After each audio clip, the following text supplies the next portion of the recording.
How is everybody going? How is everybody going? Am I freaking you all out because I'm being so quiet? It is not like me at all, is it? It's not like I felt really weird there. Just like I pressed, go live and I'm just like, something is wrong. Something is wrong. I feel like I need to make a lot of noise. And it's pretty late here for me. Aresh is in the house. Thank you so much. It's like 9:30 at night. Can I just say that's like so late for me? I would normally be in bed, and I'm just like wrapping up a few last things here. And I thought I just really remembered a little while ago. I'm like, I just didn't live stream today. I didn't live stream. Oh, Christine, how you going? Christina is in the house. Do you know what? So this is what I wanted to share with you all quickly, right before I trundle off to bed. Christina, how you going? Oh my gosh, I don't have my glasses here. Anne's here. Oh my God, the fabulous Shelley is in the house. I'm sending you like crazy amounts. So see how excited I got now because I can see Shelley's here. I send you crazy amounts of love. Kisses. Direct from me to you. Thank you so much to everybody. Send me some likes and some loves because you see me right here every day. And it's all says my email's coming through. It's all the pizzazz and the vavaving and the voom, right? It's all happening every day. And now it's like 9:30 at night and I was all of a sudden, I'm like, oh my God, how could I forget to live stream today? I've been just flat out speaking to people, making amazing plans. And all of a sudden I realized, Kylie, OMG, how could I forget to connect with you all? Thank you so much for the love hearts. So this is the thing. I wanted to share this with you because I thought I've got to get to bed. I'm so tired, right? Another big day tomorrow. And I wanted to share a couple of things with you because I just think it's really, really important.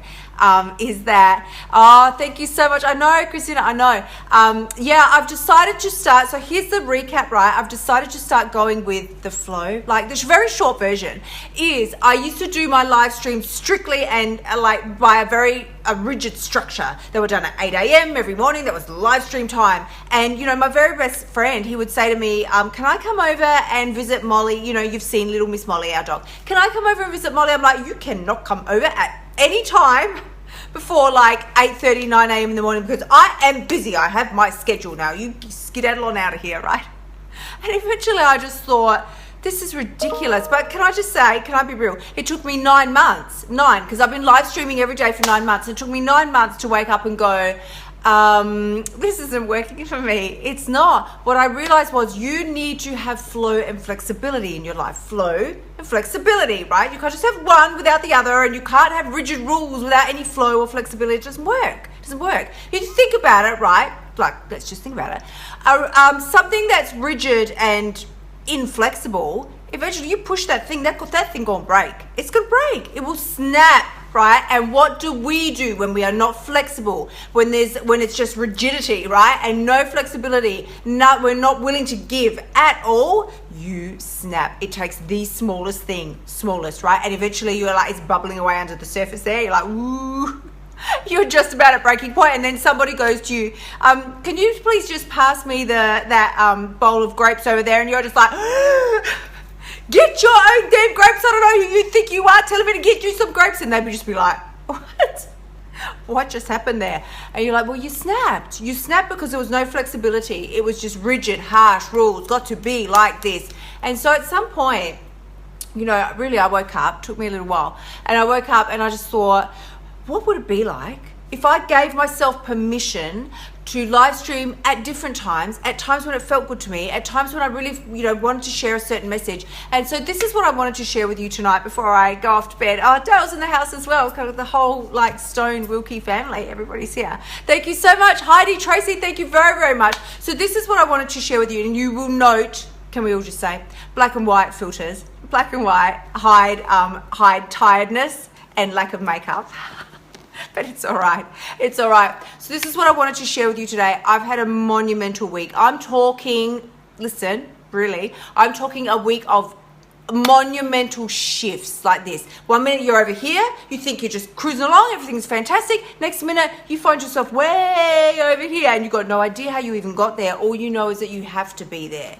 It's no longer right for you to sit over here. And this is what happened to me. I had been in my little sort of cubicle place and space here on the internet for a really long time, for years. And recently, you might have heard me say earlier this week, because I'm still working through it myself, right? And I do share everything with you in real time, because it all affects our eating, right? It all affects our eating. So what had happened was I had started to feel like something was off, and I did not know what it was. I'm like, I don't know what is going on. And I said to you about 2-3 days ago, I said, you know, when you know that something is bugging you, but you don't know what it is, that is what was going on. Now, I want you to think about it. How often does this happen in your life, right? Let me turn the, okay, I got to mute my laptop. You know when something is bugging you, but you don't know what it is? How annoying is that, right? How annoying is that? So here's the advice I want to give you. This is what I did. I took some time and I got centered. I journaled, first of all. Journaling, number one, best friend. I took some time to journal and I worked through it and I got the revelation. Now, here's the thing. It didn't tell me, oh, Kylie, everything's going to be rosy for you forevermore and you should do exactly as you're doing right now and never change a thing. No. The revelation I got, which is something I'm going to be sharing with you over the coming week, maybe next week, we'll have to see. But it so rocked my world that it literally changed everything. Everything changed for me. Just like that. But you know what also changed? That feeling of uncertainty, of fear, of dissatisfaction, all of that was also gone, eliminated. However, it did leave me in a position where I no longer was certain of what was going on. I no longer knew what I was about to step into in my future. Everything changed in an instant, but all I knew was that I had to do it. I had to follow this calling. I have to follow this path. My heart was saying yes. My head was going, are you a moron? And my heart was going, not really fussed what you've got to say. I have to do this. I have to follow this path. And the reason I share this with you is because so many of us have a really deep desire to do something, whether it's charity work, whether it's a particular type of job, whether it's you know, helping out or doing something specific, working in a specific industry or developing something if you're very creative, right? But we squash the dreams down time and time and time again. Why? Because we're afraid, because we're frightened, because we think people will laugh at us, people won't understand. What if I fail? Well, what if you succeed? What if it doesn't work? What if you get everything that you'd ever hoped for and then some? And then some. If nothing else, you're going to get the experience of a freaking lifetime. And that is what I wanted to share with you today. So thank you so much. Oh, Bex here. How you going, babe? Yeah. Oh, Shelley, just want to kiss you. Sending you kisses. Kisses. I've got so many amazing friends here tonight. This is so incredible. So this is what I wanted to share with you, okay? As I come to you through my black and white filter, spooky. It's 9:30. We're going on. It's 9:30 at night. This is what I want to share with you. I was talking to one of my dear friends about this today. If you don't honor the callings of your heart, eventually you'll be forced to. You'll be forced to. What do I mean by that? You know, if you've ever been in a job that you were no longer supposed to be in, the season had finished. It's done its day, right? It's played out. The last orchestra has closed. Everybody has left the building, and you're still standing there, right? Like, oh, I need to stay here. This is my security. This is a job that I know. But your heart's calling you and telling you to go do something else, be somewhere else, but you're too afraid. If you don't leave a place like that willingly, and raise an emoji hand if you've been in this position before, right? If you don't leave of your own accord, you'll be forced out. Situation, circumstance. I've heard the story time and time and time again about people who have had some kind of serious accident and they're not serious, had something go on and then they had to leave, or they've been fired. You know, I got fired. No, did I ever get fired? I can't remember. I've only quit one job in my life. Only ever, and this is like a whole side note thing. I was working at Baker's Delight. My Aussie people, you'll know Baker's Delight, right? I was much younger than I am now, and it's the only job I ever quit in my life. So this is back in my full-blown emotional eating days because I couldn't stop eating. Couldn't stop eating.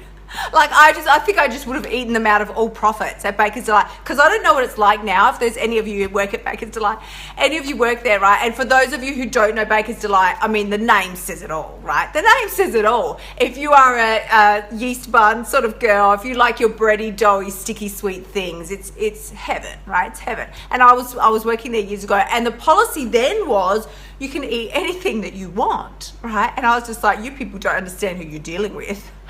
You say that to me, that's like, you know, waving a red flag at a bull. I'm just going to come in here with my mouth this big and just devour everything off your shelves. I'm just going to scrape it along and eat the whole thing. You have nothing left to sell.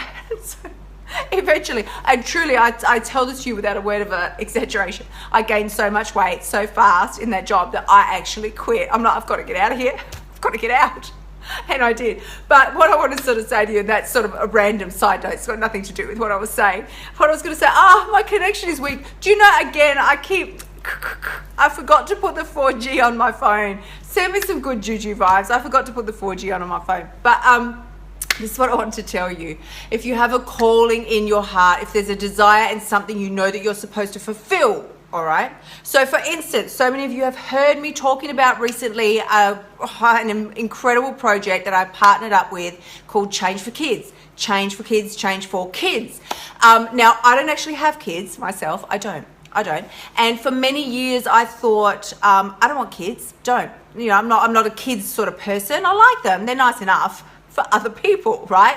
And then as I sort of grew and matured, I realized that in actual fact, you don't have to have 10,000 children to be deeply passionate and in love with children. And so I have partnered up with a very cool business, entrepreneur gentleman, and we've started Change for Kids. And so this is a really incredible initiative that if you want to get involved in, or if you think this sounds interesting to me, I'd like to know more, send me a PM and I will send you ways that you can get involved. This is for local foster children. So we're starting here in like the local area of South Australia, and we'll be branching out and moving out. But there are opportunities and ways that you can support, all right? Because I just strongly feel, it's so critically important for any child that grows up feeling like they're not the most amazing, incredible human being to ever hit the planet. Something's gone really wrong. And we have an obligation to really step up and make sure that, I could get a little carried away and get a little teary, but I won't.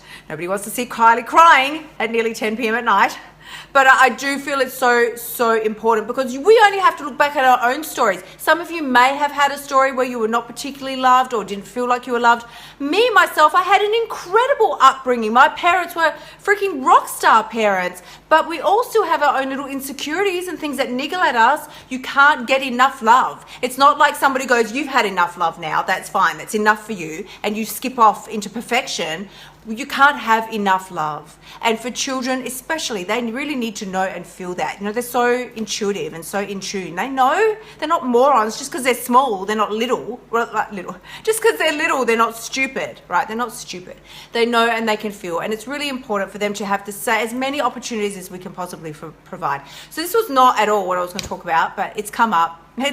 So I want to share it with you, because if it's come up, it's important. And again, I do apologize. You know what? Let me just try. It says I've got a weak connection. Here we go. Boom. I switched it. Did it work? No. Do you know what? I put the 4G on, people. I put the 4G on. It's still telling me it's a weak connection.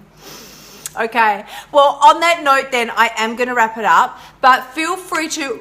Weak connection is gone. Feel free to send me a PM. If this sounds like something and you're like, yeah, I would like to know a little more about it, you can send me a PM. I post occasionally on my page about it, but you can certainly contact me about it anytime. We're currently running a book drive. So we're collecting books. We've done it all through January and now into February, collecting new or pre-loved books for children ages 0 to 16. So you can find out more about that from my page. You can actually just go to Change for Kids right here on Facebook and find out a little more about it as well. And on top of that, I think the story I've shared with you tonight is probably a prelude to what I'll announce for you next week. So I think this is really probably all I've got to say for now. And thank you once again. Shelley's sending me kisses. Thank you, honey. Thank you so much, Lana. I love you. I love you guys. So you're really, everybody here. Wade's in the house. Boom. How's it going? Everybody here is such an incredible, amazing soul. And I really am so blessed and so thankful to be able to spend this time with you. And I promise next time I won't freak you all out with the black and white and the whole thing. I'll make an effort and I'll put some makeup on so I don't frighten everybody. But I want to wish you all, whether you're having, it's your daytime, it's fabulous, your day, skip off into your daytime. Put your awesome on and skip off and have a fabulous day. And to all my Aussie viewers, go to bed, people, go to bed. I'm sending you love. I will catch you all tomorrow. Thank you so much. Sending you so much love. Please do remember, The only person who has the power to change your life is you. When you step up, know that when the more you give, the more you receive. Yeah, it's a little corny, but hey, it's corny and it's a lasting truth for a reason, right? For a reason. That is when... Thank you so much. Oh my God, Beck, I love this girl. She goes, I don't need makeup to look stunning. Mwah! Love you, love you. You've got what it takes. Catch you all tomorrow, sexy people. Until then, bye for now.